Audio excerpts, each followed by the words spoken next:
கிருஷ்ணகிரி அருகே டாஸ்மாக் கடை மீது பெட்ரோல் குண்டு வீசிய சம்பவத்தில் ஊழியருக்கு தீக்காயம் ஏற்பட்டு பெரும் சோகத்தில் முடிந்துள்ளது.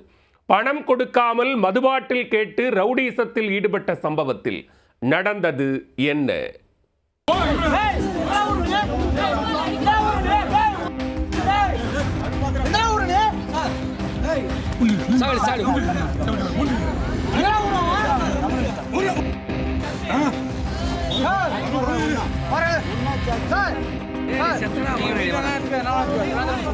டாஸ்மாக் கடையில் பெட்ரோல் குண்டு வீச்சு, தீ காயங்களுடன் போராடும் டாஸ்மாக் ஊழியர். பணம் கொடுக்காமல் மதுபாட்டில் கேட்டு பிரச்சனை செய்தவர்களை தட்டி கேட்டதால் அரங்கேறிய கொடூரத்தின் பின்னணி என்ன?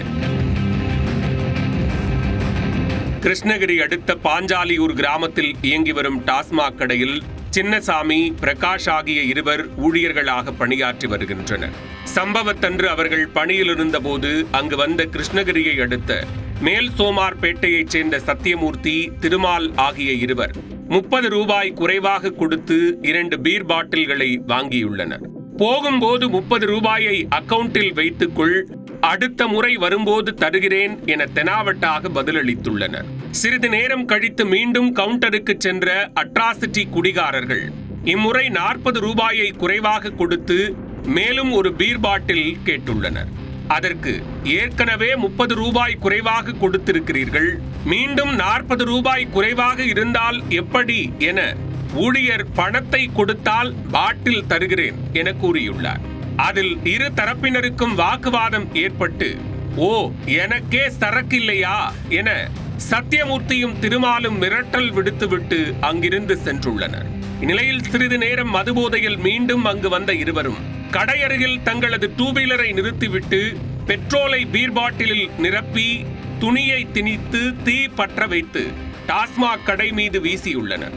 பாட்டில் வெடித்து சிதறியதில் டாஸ்மாக் ஊழியர் பிரகாஷின் இடது நெற்றி, இடது கன்னம், தோள்பட்டை ஆகிய இடங்களில் தீ காயம் ஏற்பட்டுள்ளது. இதனால் பொறுமையை இழந்த சக மதுப்பிரியர்கள் ரவுடிசத்தில் ஈடுபட்ட 2 இளைஞர்களையும் பிடித்து கிருஷ்ணகிரி தாலுகா போலீசாருக்கு தகவல் தெரிவித்துள்ளனர். அதில் பொதுமக்களுக்கு அடங்காமல் கொலை வெறியுடன் முரண்டு பிடித்த சத்தியமூர்த்தியை பிடித்து கட்டி போட்டனர்.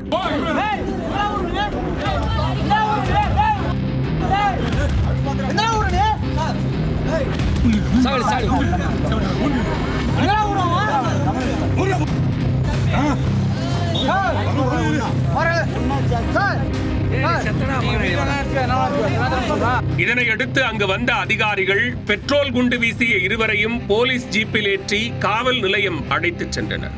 அங்கு போதை தெளிய வைத்து விடிய விடிய விசாரணை மேற்கொண்டனர்.